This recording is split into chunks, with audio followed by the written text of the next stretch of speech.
যে গিরগিটি নিজের শরীরের রং বদলাতে 10 থেকে 12 সেকেন্ড নেয়, সেখানে সোশ্যাল মিডিয়ায় দেখা যাচ্ছে কিছু কন্টেন্ট ক্রিয়েটার তার চাইতে দ্রুত রং বদলাচ্ছে। যে বং মিডিয়ার উজ্জ্বলকে সারা বছর দেখলাম দেব আর তৃণমূলের পা চাটতে, আজ হুট করে বলছে আমার বাবা একজন বিশাল বিজেপি ভক্ত, আমরা গোটা ফ্যামিলি বিজেপি করি, তৃণমূল আমার উপর বিশাল চাঁদাবাজি করেছে এবং আমাকে এইসব করতে বাধ্য করা হয়েছে। যে কেশবদের তৃণমূল ক্ষমতায় থাকাকালীন তৃণমূল ব্যতীত কোনোদিন বিজেপির গান বানায়নি এবং নিজের মুখে স্বীকার করেছে তার নাকি অভিষেক বন্দ্যোপাধ্যায়ের অ্যাটিটিউড খুব ভালো লাগে। যদি রাজনৈতিক ভাবে বলতে হয় তাহলে আমি আমার রাজ্যে পলিটিক্যালি একটা মানুষকে মানে পাগলের মতো ভালোবাসি। তার স্পিরিট, তার যে দর্শন, তার যে কথা বলার ধরন, তার যে ভাব ভঙ্গিমা, তার যে অ্যাটিটিউড, আমি এটাকে ভালোবাসি, অভিষেক ব্যানার্জি। আর আসে পুরো 360 ডিগ্রি পাল্টি মারলো, তাই মানুষের চোখে হালকা ধুলো ছিটিয়ে তার গানের মাধ্যমে সবুজ রঙের জায়গায় গেরুয়া রং মাখতে বলছে।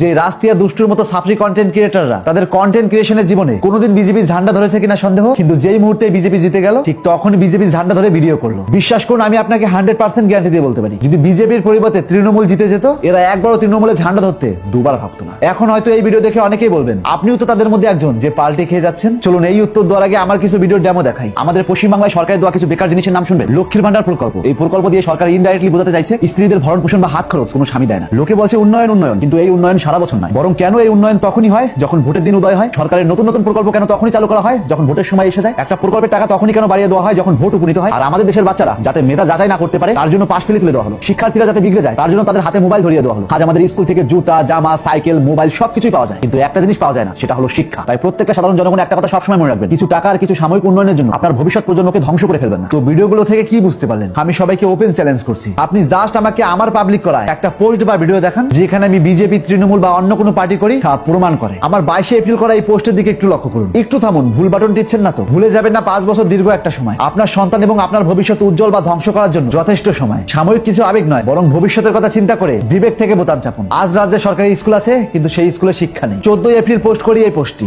বোতাম চাপার আগে 10 বার ভাবুন, আপনার ভবিষ্যৎ এমন যেন না হয় যোগ্যতা আছে কিন্তু চাকরি নেই, তাই সংসার চালাতে চপ ঘুগনি বিক্রি করতে হয়। এবং 20 এপ্রিল পশ্চিমবঙ্গের দুর্নীতি নিয়ে আপলোড করি এই ভিডিওটি। আচ্ছা, কখনো কি মাথায় প্রশ্ন জাগেনি কেন আমাদের পশ্চিমবাংলায় প্রায় 26,000 জন শিক্ষকের চাকরি বাতিল করলো সুপ্রিম কোর্ট? তার মানে নিশ্চয়ই ওই প্যানেলে দুর্নীতি হয়েছে, আর সেই দুর্নীতি হলো কোথায়? আমাদের পশ্চিমবঙ্গে। প্রশ্ন এখানে, কেন আমাদের রাজ্যের প্রাক্তন শিক্ষামন্ত্রীর কাছ থেকে ইডি উদ্ধার করলো প্রায় 50 কোটি টাকা এবং তার এই দুর্নীতির জন্য পুলিশ তাকে গ্রেফতার করলো। এই দুর্নীতি করলো কে? পশ্চিমবঙ্গের শিক্ষামন্ত্রী। জনগণের প্রশ্ন এখানেই, কেন এই দুর্নীতি পশ্চিমবঙ্গে হলো? পশ্চিমবঙ্গে আজ উন্নয়নহীন নানান রকমের বেকার প্রকল্প পাওয়া যায়, কিন্তু প্রশ্ন একটাই, আজও কেন তেল পাম্পে তেল কম দামে পাওয়া যায় না? তার মানে কি আমাদের টাকা আমাদেরকে দিয়ে প্রকল্পের নামে বোকা বানানো হচ্ছে? জনগণের প্রশ্ন এখানেই, কেন 2024 সালের আরজিকার নির্মম ঘটনা সমস্ত দোষীদের পাকড়া করে চরম শাস্তি দিয়ে এখনো কেন কেসটা ক্লোজ করা হলো না? তার মানে কি আমাদের রাজ্যের মেয়েরা ধর্ষণের শিকার হবে কিন্তু তার যোগ্য বিচার হবে না? জনগণের একটাই প্রশ্ন, কেন? তো এই ভিডিওগুলো দেখানোর কি উদ্দেশ্য হতে পারে? তার মানে কি আমি বিজেপি করি? একদমই নয়, আমি কোনো দলের সঙ্গে যুক্ত নই। আমার প্রত্যেকটা ভিডিওর একটাই উদ্দেশ্য, কোনো একটা বিষয় সম্পর্কে এক্সপ্লোর করে মানুষকে আসল সত্য দেখানো। আমার যেখানে মনে হয়েছে মানবতার ঘাটতি, মানুষ ধর্ম রেখে কুসংস্কার অ্যাপ্লাই করছে, কোনো এক ব্যক্তি কোনো এক টপিক বিকৃতি ভাবে এক্সপ্লেন করেছে, সেই টপিকের আসল সত্যতা কি তা তুলে ধরা।